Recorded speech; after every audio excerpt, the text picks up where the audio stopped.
Buenos días. En este ejemplo vamos a desarrollar un ejercicio de los correspondientes a efectos térmicos en procesos.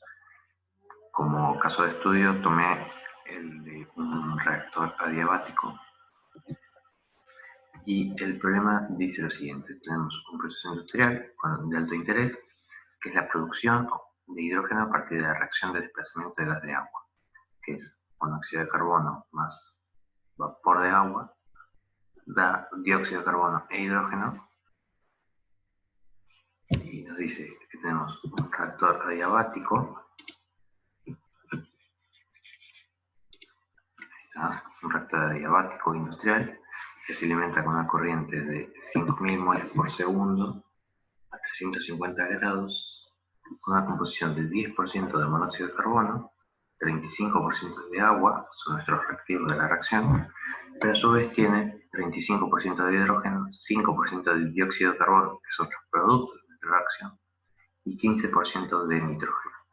Estas composiciones son típicas de estos reactores que en realidad están dentro de un tren de reactores, una serie de reactores que se utilizan para la purificación de hidrógeno. En una etapa anterior ya se consigue un 35% de hidrógeno y esta etapa que utiliza la reacción de desplazamiento de agua es una de las tantas etapas para la producción de hidrógeno.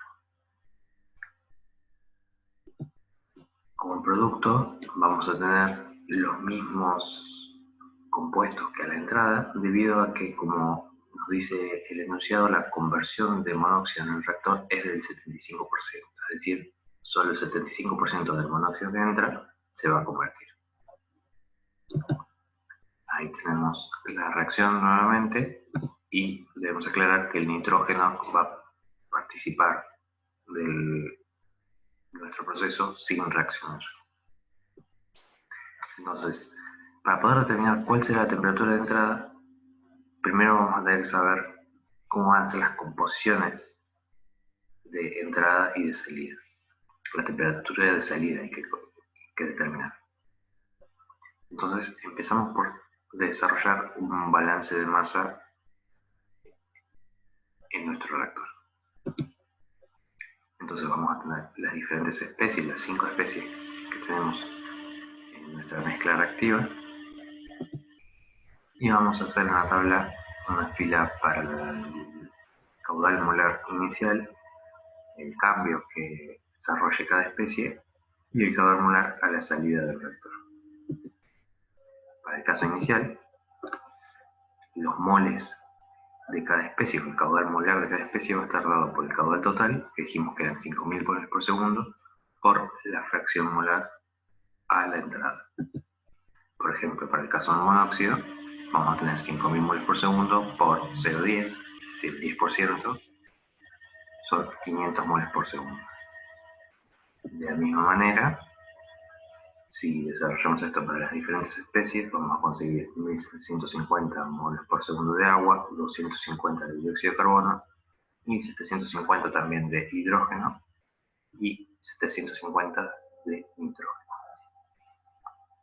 El cambio que sufre cada especie va a estar dado por el coeficiente estequiométrico en la reacción para cada especie, multiplicado por lo que se convierta de monóxido de carbono, que va a ser su caudal molar a la entrada del reactor, por la conversión fraccional que tenga el monóxido de carbono. Recordamos que los coeficientes estequiométricos para los reactivos son negativos, para los productos son positivos. Entonces, para el caso del monóxido de carbono, vamos a tener menos 1 por 500 moles por segundo por 275, que es la conversión, nos va a dar que se convierten del 175 moles por segundo. Para el caso del agua, como es 1 a 1 la conversión, también van a ser menos 375, y los coeficientes estequiométricos de los productos también son 1, pero en este caso positivo, con lo cual se van a producir 375 moles por segundo de dióxido de carbono y de hidrógeno. caso del nitrógeno, dijimos que era un inerte, vamos a tener 0 en la fila de cambio. El caso final va a salir del inicial más el cambio para cada especie y encontramos acá cuáles son los caudales molares de cada especie a la salida del reactor. Ahora bien, tenemos aquí el resumen de la tabla que hicimos recién. En la esquina inferior izquierda vemos la reacción de interés en nuestro reactor y vamos a proceder ahora a hacer el balance de energía en el reactor para poder determinar cuál es la temperatura de salida de esta corriente de gases. En principio, intuitivamente podemos saber que como el reactor es adiabático y no libera calor al medio ambiente, si la reacción fuese exotérmica, libera calor, ese calor no puede escapar al medio ambiente y se traduce en un aumento de la temperatura dentro del reactor. Es decir, la temperatura de salida tiene que ser más alta que la de entrada. Si la reacción fuese endotérmica, consume calor, no puede tomar calor del medio ambiente porque está aislado normalmente, y la temperatura de salida entonces tiende a ser más fría, más baja que la temperatura de entrada. Planteamos el balance de energía para un sistema abierto. De acuerdo al primer principio, si despreciamos las energías cinéticas y potenciales, los cambios de energía cinética y potencial, sabemos que nuestro reactor es adiabático, con lo cual no tenemos un calor involucrado, y no tenemos trabajo de eje o de circulación tampoco en el reactor. Vamos a conseguir entonces que el cambio de entalpía en el reactor adiabático es nulo. Un cambio de entalpía nulo puede determinar igual que la entalpía de los productos sea más alta que la entalpía de los reactivos, porque entre medio tenemos el cambio de entalpía que se produce por la reacción. Entonces, como no sabemos en principio cuál es el cambio que se produce entre la temperatura de entrada y la temperatura de salida, lo que hacemos es dividirlo en 3 etapas, que va a estar dada por un cambio de entalpía de la mezcla reactiva al ingreso del reactor, un cambio de entalpía entre la temperatura de entrada y una temperatura estándar de referencia, en este caso 298 Kelvin, el cambio de entalpía a 298 Kelvin dado por la reacción en sí misma, y luego con una composición nueva vamos a tener un cambio de entalpía desde la temperatura estándar hasta la temperatura de salida. Entonces, para cada caso vamos a tener 3 términos. El primero es un cambio de entalpía de calor sensible, un cambio de temperatura básicamente. Si consideramos que son gases ideales, esa entalpía solo en función de la temperatura, y que va a estar dado por la sumatoria para cada especie, del número de moles de esa especie, por la integral de la capacidad calorífica a presión constante en la temperatura de la entrada y la temperatura de referencia. Lo mismo para la salida, que es el tercer término. Vamos a hacer la integral entre la temperatura de referencia y la temperatura de salida, que es nuestra incógnita del problema. Y en el medio tenemos el término correspondiente a la reacción, que va a estar dado por el cambio de entalpía de la reacción, multiplicado por los números de moles que reaccionan, que van a ser los moles por segundo de monóxido de carbono que entran, que lo tomamos con nuestro reactivo limitante o del cual sabemos la conversión, multiplicado efectivamente por la conversión del monóxido. Todo esto tiene que ser igual a 0, de acuerdo a cómo conseguimos en nuestro balance del planteo del primer principio. Y una manera de de sintetizar cómo quedarían los resultados luego de hacer las integrales de las capacidades caloríficas, encontramos que los términos que involucran las integrales los podemos cambiar por estos nuevos, que quedan el número de moles totales a la entrada por el CP medio entálpico a la entrada, y del otro lado el número de moles totales a la salida por el CP medio entálpico a la salida. Cabe aclarar que como la reacción se produce sin cambio de moles, 2 moles de reactivo producen 2 moles de producto, el número de moles a la entrada y a la salida será el mismo. Sabemos que la entrada son 5.000 moles por segundo. Si sumamos los moles a la entrada para cada especie, a la salida, perdón, para cada especie, vamos a conseguir 5.000 moles por segundo. Ahora bien, buscamos en nuestra tabla de capacidades caloríficas de gases e ideales para cada especie cuáles son los coeficientes A, B, C y D. Recordamos que la capacidad calorífica es función de la temperatura, de acuerdo a la expresión que se menciona aquí arriba. Sin embargo, vemos que para las especies inorgánicas, en general, el término C no lo tenemos contabilizado, no se utiliza, solo A, B y D. ¿Sí? Buscamos las 5 especies en cuestión, incluso la del nitrógeno, que no participa en la reacción, pero está presente en el medio y por lo tanto se va a enfriar y calentar. Y buscamos también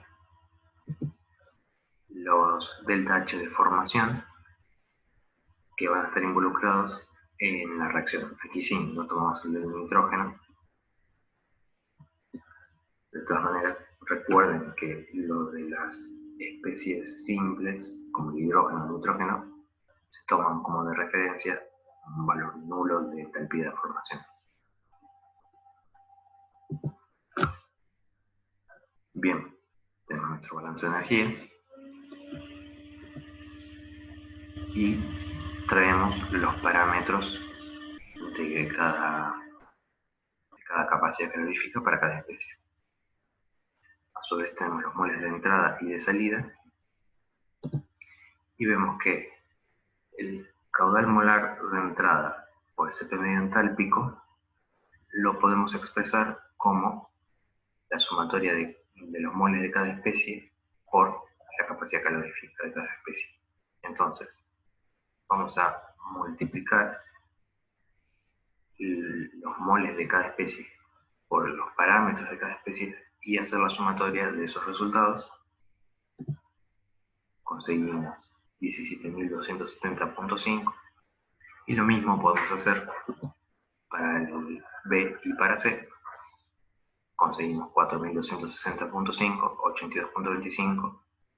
¿Sí? Esta sería la sumatoria del número de moles totales por segundo de cada especie por el parámetro A, B o C, perdón, A, B o D correspondiente. Hacemos lo mismo para la salida. Vamos multiplicando cada columna de moles por A, por B o por D y encontramos los valores que le corresponden. Bien, entonces ahí tenemos directamente los resultados. Ahora bien, estos parámetros los aplicamos en la expresión de la capacidad calorífica media entálpica, donde ahora A, B, C o D van a ser los que obtuvimos ponderados por el número de moles de cada especie. Como no tenemos el parámetro C para las especies inorgánicas, entonces nos queda directamente el valor de la constante de gases ideales por A más B por la temperatura media entálpica, o media algebraica, ¿sí? Más D sobre la temperatura de entrada por los 298 Kelvin, que es la temperatura de referencia en nuestro caso del estudio. La temperatura media para el CP entálpico, la temperatura media algebraica es de 460.5 Kelvin, ¿sí? Que va a ser el promedio entre 298 Kelvin y la temperatura de entrada, que era 350 grados centígrados, que son 623 grados Kelvin. Entonces tenemos que el número de moles por el CP medio entálpico entonces va a ser de 160.267 Joule por Kelvin. Conocemos también este delta T que acompaña a este factor, 298 menos 623 grados Kelvin, con lo cual conseguimos este valor de menos 52.000 kilowatts.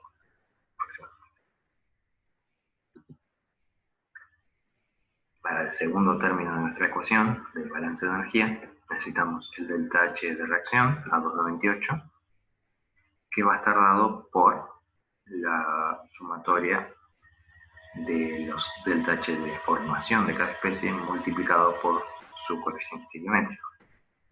De tabla ya teníamos los delta H de formación, tenemos los coeficientes estequiométricos que van a ser menos 1 para los dos reactivos y más 1 para los dos productos, como dijimos antes.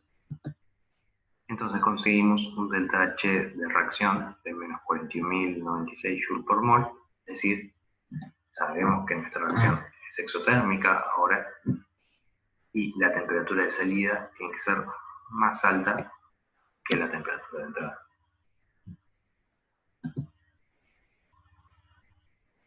Sabemos que tenemos 500 moles por segundo iniciales de monóxido de carbono, sabemos el 75% de conversión, por lo tanto podemos determinar todo el término del delta H de reacción, que va a ser de menos 15.400 kilowatts.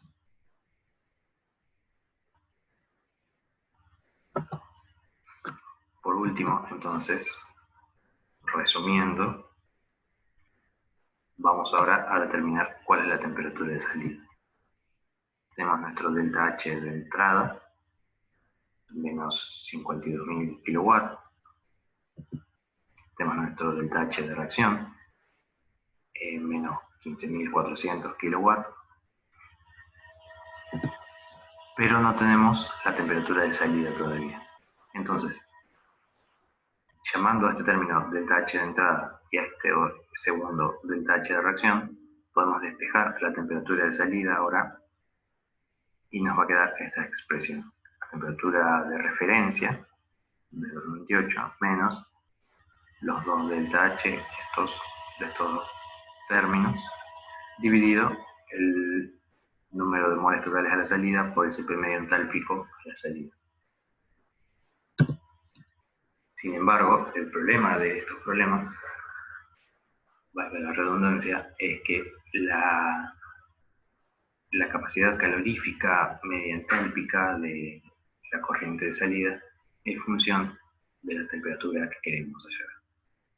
Como es función de la temperatura que queremos hallar, este cálculo se va a volver un cálculo iterativo. Vamos a suponer una temperatura de salida, calculamos nuestro CP medio entálpico, con esto vamos a esta ecuación, determinamos nuevamente cuál es la temperatura de salida, volvemos aquí y así iterativamente hasta converger en el resultado final. Aquí tengo una tabla con una temperatura de salida asumida. Yo asumí simplemente que la temperatura de salida iba a ser igual a la de entrada, sabiendo que no iba a ser así, sino que se iba a calentar. Con esto calculo una temperatura media algebraica para el caso de la salida. Con esto calculo mi nuevo término, el denominador de esta ecuación, que va a ser el número de moles por segundo de la corriente de salida por el CP medio entálpico. Y luego, estos términos ya eran fijos, ya los tenemos fijados, con lo cual vamos a calcular una nueva temperatura de salida de nuestro reactor. Esta nueva temperatura viene aquí, de vuelta a la primera columna, volvemos a calcular la temperatura media algebraica, el nuevo número de moles por la capacidad calorífica, y así iteramos hasta que logramos la convergencia. Vemos que prácticamente en 2 iteraciones ya tenemos el resultado que estamos buscando. La temperatura de salida del reactor entonces va a ser de 707.21 Kelvin, que son 434.06, esto es grados centígrados. Entonces, grados centígrados, vamos a ponerlo aquí.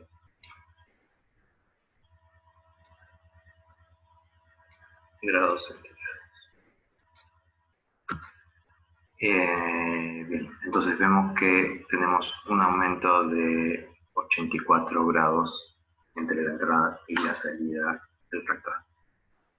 Espero que se haya entendido el ejemplo y el método de cálculo y de resolución. De cualquier cosa, como siempre, estamos disponibles en el aula virtual para que manden sus dudas. Hasta luego.